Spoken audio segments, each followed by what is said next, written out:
I was thinking of the Baisha bookstalls when the light faded. In 1727, Lisbon's twisted streets confounded even my memory. As I pondered which way to take, a man came toward me under the dripping eaves, hugging himself against the cold. His shuffling gait dimmed my hope for a direction. Still, I waved a hand. "Senor," I said. He passed me as if I had spoken to the rain. His gaze was empty, his mouth ajar in a slack, almost joyous gait, muttering to himself. As he passed me, another man hurried by in the opposite direction, wearing a different countenance altogether. His was despair itself trying to be human, a poor imitation. Like the first man, he kept muttering something like a direction he tried to memorize. Yet this time, I caught it. "Ohomem davela, ohomem davela, ohomem davela." The Candle Maker. 1727. Lisbon, the Sin Eater. A tale from the Book of Silas Crowe.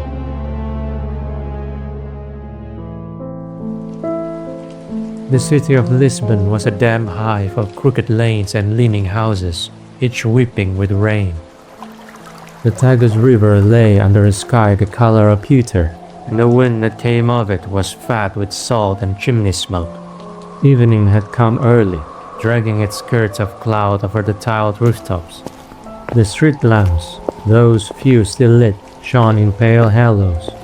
The drizzle soaked the rushing sailors, merchants and beggars alike, until the whole city seemed reduced to a single, shivering mass under God's wet sky. I eventually found the Baisha bookstalls and ran a hand along the damp spines. Bunyan's The Pilgrim's Progress caught my eye, an old copy of a book published some years before the turn of the century I'd been meaning to read. Yes, in my wandering, I do allow a bit of pleasure on the way, like a small black coffee, sweetened with Brazilian sugar, and a slice of Tocinho do Sal I ordered in a local coffee house to accompany my reading. I took a seat near the window and opened the book. The rain spatter on the awning and the slow, moral weight of Bunyan's prose made a companionable pair. Merchants' talk droned like the sea, and the air was heavy with pipe smoke. Yet, for a while, the world was just the turning of pages. My imagination, however, kept running to the faces of the two men from earlier. "The Candle Maker," I muttered. I tried to return to Bunyan, but the words seemed less like a pilgrimage now and more like a procession towards some unlit place. I traced the sentences with my finger, wheeling my mind back into the page. Tap, tap, tap. I didn't have to turn to see what it was. The damn bird could never let me enjoy myself. Perched on the sill, Raven tilted his head, beady eyes glinting. I sighed and was about to wave him away when a man passed behind him. The same soulless gaze I recognized right away. The same gait as though pulled by a string. Rain ran from the brim of his hat, and he did not blink. I closed the book. The coffee had gone cold. The rain pattered on. I pulled my head low and let Raven snuggle closer beneath the brim. "What is it this time?" I asked him. A low croak was his response. We wandered through streets that narrowed to alleys, where the gutter rushed past in brown ribbons. It opened again into small squares, where a few bare plane trees clung to the season's last yellow leaves. Lisbon was a city of sudden turns. Stone staircases led to nowhere, archways to shuttered courtyards. I took them all in search of another empty, hollow face like the ones I'd seen. It didn't take long. In one square, I counted 3 trans faces. Each drifted from the same direction, as if following a hidden scent. They stared far ahead, beyond the limits of the street, aimless. I stopped one by the shoulder. A man in a sodden brown coat. His skin was cold through the cloth. His jaw hung loose, drool sliding from the corner of his mouth. It took him a long moment to notice my hand, and when his eyes at last found mine, they were like dull marbles. "Free," he said, or something like it. It was as if the word were too sharp for his tongue. "Free from it all. I can't remember what." His breath came fast, then slowed into a shuddering sigh.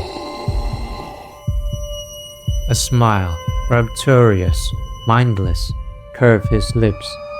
"It's God. Oh God." The rain pattered on his hair, and he seemed not to feel it. His head lolled, his grin widening until it looked painful. For a moment, I thought he might laugh, but no sound came, only a long, wet exhalation, as if he were emptying the last of himself into the air. When I let go, he drifted away without another glance toward that unseen place. The empty faces were easy enough to track, like drifting flotsam, but those rushing against them, the fearful, the wild-eyed, were harder to grasp like scattering rats. Despair ruled.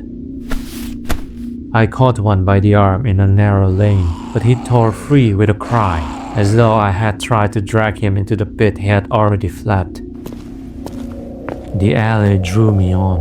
It pinched tighter, the stones sweating, the smell of tallow and rot seeping from every crack.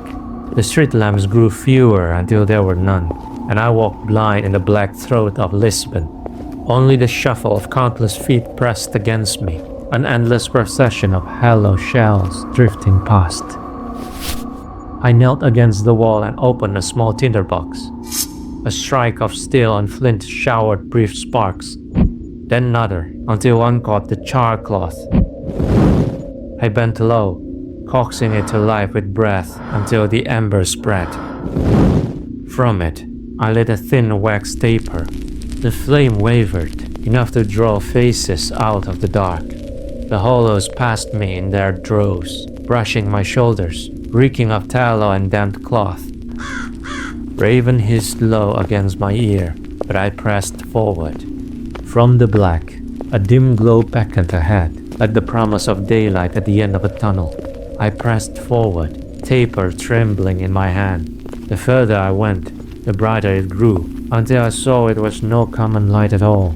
Crimson candles burned in the windows of a crooked house, their glow seeping through warped shutters and dripping like blood into the street.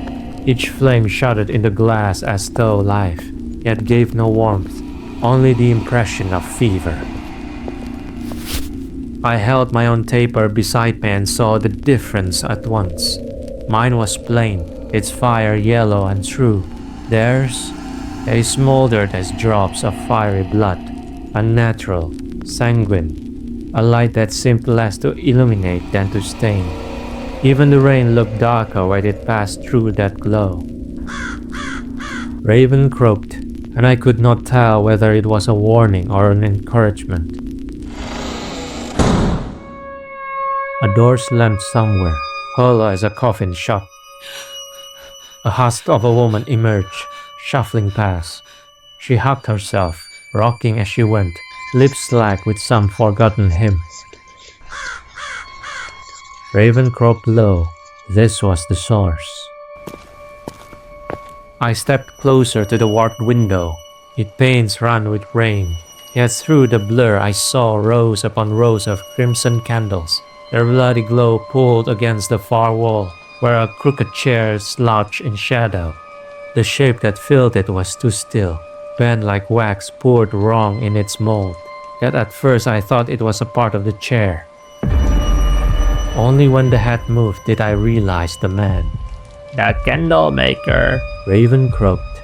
His face was a ruin of pallor. The skin stretched wax-like over sharp bones, glistening in the candlelight as though he too had been dipped in tallow. His eyes, when they lifted, were pale and milked, yet they fixed on me with terrible accuracy. The corners of his mouth shone with hardened drips of wax, as if he had been swallowing the stuff for years. Sinners come, sinners go, he chimed with rehearsed cadence. Lay your burdens beneath the glow. The air was colder inside than the rain had been. The walls reeked of smoke and damp stone, streaked with wax. The floor was sticky underfoot. The shelves sat beneath rows of crimson candles, bleeding as they burned. Their sanguine light draped the chamber in feverish hues, an imitation of life. The candle maker did not rise. He sat crooked in his chair, bent like a reed in stagnant water. One hand, slick with hardened drips, motioned toward another seat across a narrow table. I turned to Raven, who had decided it would be best if he just watched from the window, and obeyed. A single black candle stood between us. Without a word, the candle maker struck flint.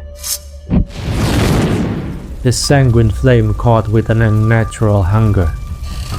He leaned close, his wide, milk-pale eyes catching the light until they shone with a manic gleam.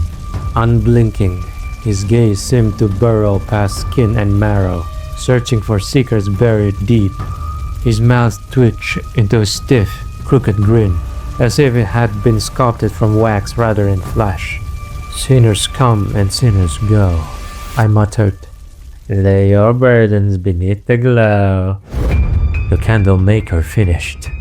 The Inquisition still prowled here, I thought. Its black hoods glided through streets. Its prisons echoed desperate screams. Men and women dragged from homes at night for murmured words, for prayers spoken in the wrong tongue. Even a true confession could be twisted into evidence, and forgiveness came at the crack of bone or the crackle of pyres. I understood his riddle now. The people ceased to confess. They held their guilt in silence, clutching it tighter with every year. In that silence, something like this had grown. This deranged figure straight was not candles, but souls. A false absolution in flame. It devoured them from within. I remembered Jeremiah. For my people have committed two evils. They have forsaken me, the fountain of living waters, to dig for themselves leaking cisterns that hold no water. I leaned back, staring at those waxy eyes. He was waiting for me to confess. I sat still in that fever-lit chamber, the wax stench burning in my nose. My wanderings came to me, and the light before. All I had done, and all I had failed to do. 1,000 regrets pressed close.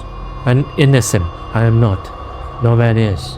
My life is a tapestry of frayed vows and broken threads, and I carry the weight of its stitch. But my cross is my own, and I will not lay it here. My wandering is my penance. My prayers are my confession. My breath is my burden, and I will bear it to the end. No. My voice cuts through the wax-heavy air. How dare you offer the peace of the grave? No. I carry my sins to the only place they may be forgiven. Until that day comes, a wanderer I am. My refusal reshaped his face. His grin slackened, replaced by a fast, dreadful frown. His milky eyes bulged, wet and wild. I leaned across the table and snuffled the black candle with my fingers. The smoke curled like a strangled scream. Around us, the crimson flames flared as if to swallow the room, before flickering low, wavering against the gloom. A pounding struck the door then, 3 quick raps. "Senor!" called a man's voice. I turned to the door and shouted, "Get away! Leave this place!" "But please!" He kept knocking, his voice desperate. "I need this!" When I turned back, the chair across from me was empty. The crimson candles dim in unison, snuffed by a draft that had no source. Darkness swallowed the room whole. The laughter that followed chilled my spine, deep, mirthless. It echoed in the beams above me. Raven's insistent croaks were my guide against the inky shadow. I stumbled after him, fumbling for the latch. It gave way with a groan, and I burst into the rain. The man who had knocked reeled back and stumbled onto the cobbles. A lantern illuminated his face. It was sick with terror, but I doubt it could match mine. I caught his arm and pulled him away from the door toward the distant, honest light far down the alley. Behind us, the laughter followed. Thin, fading, but never gone. After a distance, the man snapped from his bewilderment and pulled away from me. "Let me go!" He turned toward the darkness behind us. I can't go on like this." The laughter ceased at last. For a heartbeat, there was only the hiss of rain in the alley, before a globe looked anew. Crimson, a lurid light, like the lantern that swings in the heart of a deep-sea beast. The man beside me stiffened, his eyes fixed on that glow with dreadful hunger, and he stepped forward. I seized his arm before he could take another. His flesh trembled under my grip, torn between terror and desire. "Not that way," I said, "if you value your soul."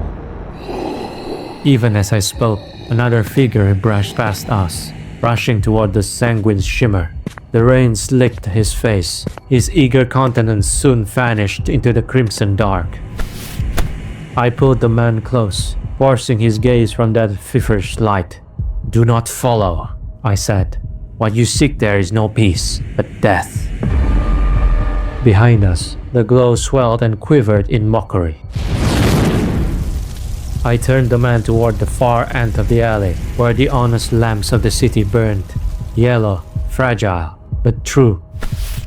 I pulled him toward it. The rain washed our faces, but I could still feel that crimson pulse at my back, waiting for the next soul who longed for ease without grace. When we reached the light, I sent him off, watching his hunchback until the night swallowed him. One soul spared from that false fire, one candle the darkness could not claim. It is a small thing in a city so fast, yet the angels rejoice over one sinner who turns away from the pit. Better one than none. I whistled and clicked my tongue. Raven landed on my shoulder. I walked, bearing my own cross, a sinner still, until the day when every counterfeit flame is quenched, and only the true light remains. Please like, comment, and subscribe for more tales from the Book of Silas Crowe. Until next time.